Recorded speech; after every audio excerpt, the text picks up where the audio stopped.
Hagamos algo. Estación.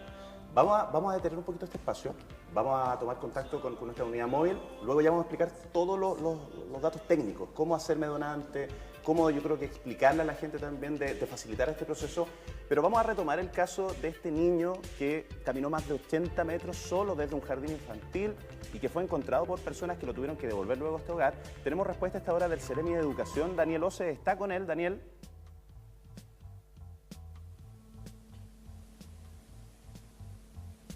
Claro, Yusef, y esta es la respuesta que ustedes recordarán, comprometimos al último del contacto anterior respecto de este llamativo caso que se dio en este menor que caminó, tú lo decías, 80 metros desde el ingreso de este recinto hasta la calle donde lo pillaron estas personas. Y bueno, Seremi, queremos conversar con usted para poder entender un tanto, primero, el funcionamiento de este establecimiento, si es que ustedes han ido a fiscalizar, tienen antecedentes de ello mismo, qué respuesta se le entregó en ese momento a la mamá, qué se sabe de esto. Buenos días. Buenos días, Daniel. Nosotros ayer conocimos de parte de la familia el testimonio y el relato de lo que todos vieron por redes sociales y por lo que se ha informado por algunos medios de comunicación. Nosotros ayer nos juntamos con la mamá, con la abuela, el abuelo y una de las hermanas de la afectada y tuve la oportunidad incluso de conocer al pequeño.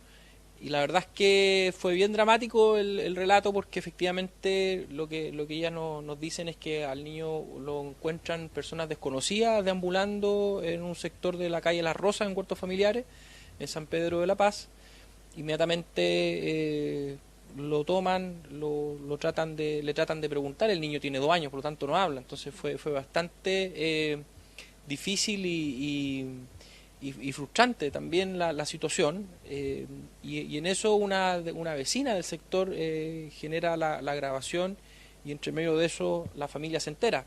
Y la verdad es que lo que se denunció es un hecho grave, y es un hecho grave porque primero todos los establecimientos educacionales, ya sean del nivel parvulario, escuelas especiales de lenguaje, escuelas regulares, tienen la obligación primero de cuidar la integridad y la seguridad de los alumnos. Esa es la principal responsabilidad que tienen quienes dirigen o están a cargo de un establecimiento educacional. Pero hay un antecedente anexo que a mí también me preocupó y que yo se lo comenté a la familia, porque a propósito de la denuncia nosotros empezamos a investigar y nos encontramos con que Contraloría Regional en el año 2016 instruyó, mejor dicho, primero hizo una investigación a propósito de una denuncia que llegó por la ubicación de este establecimiento. Y efectivamente Contraloría demostró y comprobó que este establecimiento estaba funcionando de manera irregular, que jamás se debió haber autorizado desde el municipio el permiso de edificación por estar emplazado en una servidumbre de paso, por no tener salidas claras y conectadas a alguna avenida o a alguna calle central, y eso porque tú entenderás que si en caso de incendio, por ejemplo, la posibilidad de que un carro de bomba se meta a un pasaje de esas dimensiones hace difícil el poder atender en una emergencia. Y por lo mismo la normativa de las ordenanzas de la Ley General de Urbanismo y Construcción establecen de manera clara que los establecimientos educacionales tienen que tener ese tipo de salidas. Y por lo mismo Contraloría ordenó revocar el permiso de edificación en el año 2016 al establecimiento. El municipio instruyó un sumario, ese sumario no tuvo resultados, no tuvo responsables ni tampoco se revocó el permiso de edificación, y en paralelo también al Ceremi de la época se le encarga revocar la autorización de funcionamiento, el reconocimiento oficial, que entregamos nosotros para que cualquier establecimiento funcione. Bueno, eso tampoco se hizo, y es lo que finalmente permitió que ese establecimiento siguiera funcionando, sabiendo las autoridades responsables de fiscalizar este tipo de establecimientos que no se cumplían las normativas contenidas en la Ley General de Urbanismo y también en las normativas internas del Ministerio en materia de infraestructura. Por lo tanto, a mí me llama profundamente la atención de que efectivamente existan establecimientos en donde se dé incumplimiento manifiesto a normativas tan importantes como esta, en donde finalmente quienes corren el riesgo y quienes son eventualmente los perjudicados son nuestros niños. Ahora, Seremi, bueno, ya se tiene este antecedente, nosotros al último del contacto dábamos cuenta justamente de esto mismo, de este anuncio que hace, el pronunciamiento que hace Contraloría en el año 2016. Sin embargo, de ahora en adelante, ¿qué va a ocurrir? Usted dice la administración anterior y ustedes asumen, ¿cierto?, ya con esta situación ocurriendo, por denominarlo de alguna forma. ¿Qué hacen o quién tiene que ahora tomar cartas en el asunto para que se lleve a cumplimiento entonces lo que indica Contraloría y que de esta forma se cierre el establecimiento, se parcialice a lo mejor su atención, se haga una nueva investigación? ¿Qué viene ahora? Lo que nosotros vamos a hacer es enviarle a la Superintendencia de Educación los antecedentes tanto del año 2016 como los antecedentes denunciados por la familia de este niño extraviado, para que se abra un nuevo expediente, que ese nuevo expediente pueda obviamente dar inicio a una nueva investigación y que esa investigación pueda obviamente dar o facultar un proceso sancionatorio.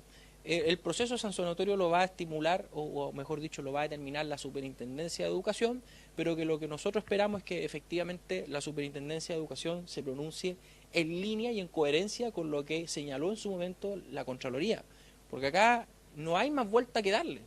Si este jardín sigue no cumpliendo normativas básicas de la Ley General de Urbanismo y de normativas internas como el Decreto 548 del Ministerio en materia de infraestructura. Por lo tanto, ya está todo dicho y ya obviamente hay antecedentes suficientes no solamente como para abrir la investigación, sino que para iniciar un proceso sancionatorio que la superintendencia tendrá que determinar en tiempo y forma y al cual nosotros como ministerio vamos a estar muy atentos, porque efectivamente yo como autoridad no voy a permitir que más niños tengan que pasar por esa situación a propósito del relajo y de la desobediencia de autoridades de la época que no hicieron caso a lo que Contraloría señaló. Seremi, ¿y hay plazos que se establecen, al menos un plazo mínimo en este expediente que usted dice que va a tener que presentar, ¿cierto?, ante la superintendencia? La superintendencia actúa de oficio cuando hay situaciones como esta. Yo le voy a pedir que se haga de la manera más ágil posible para efectivamente ahorrar tiempo y no tomarnos todo el tiempo que las fiscalizaciones o los procesos sumariales demoran, para que efectivamente tengamos un pronunciamiento lo antes posible. Y esto básicamente porque las condiciones en las que están actualmente los niños efectivamente no dan garantías.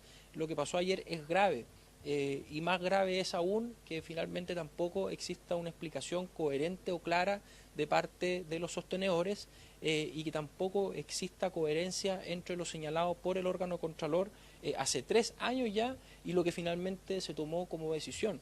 Por lo tanto, nosotros vamos a fiscalizar, el director de la superintendencia ya envió un equipo de fiscalizadores y en base a lo que ellos puedan periciar, pero sobre todo considerando el antecedente del año 2016, que como digo, es resultado de una investigación bastante extensa de la Contraloría. Con eso nosotros vamos a aportar a lo que va a ser este nuevo proceso de fiscalización. Pero hablamos de 3 meses, hablamos de 1 mes, 6 meses, porque mientras tanto, ¿qué va a pasar con esos niños que permanecen en el establecimiento? Lo que nosotros vamos a hacer con la superintendencia es ver si efectivamente hay alguna situación de flagrancia que dé un incumplimiento manifiesto para ver si se puede adelantar lo antes posible cualquier medida precautoria para, insisto, garantizar que efectivamente la integridad de los niños no siga en riesgo. Pero esta es una situación que nosotros, como te digo, no solamente tomamos desde el primer minuto, sino que hicimos el trabajo de incluso ver hacia atrás cuáles fueron las causas. Y ya determinadas las causas, tenemos antecedentes suficientes, como te digo, para iniciar el proceso sancionatorio. Muy amable, muchas gracias. Gracias a ti, Daniel. Muy gentil. Bien, más que claro entonces las palabras del Seremi de Educación, Fernando Peña, quien era bastante drástico con señalizar, bien digo, que no se va a permitir el funcionamiento si es que se incumplen entonces todas estas normativas que ya se tenían antecedentes del año 2016, más lo ocurrido durante estos días. Tiene que ser así, tiene que ser drástico, ya que la situación es grave, Daniel. Gracias.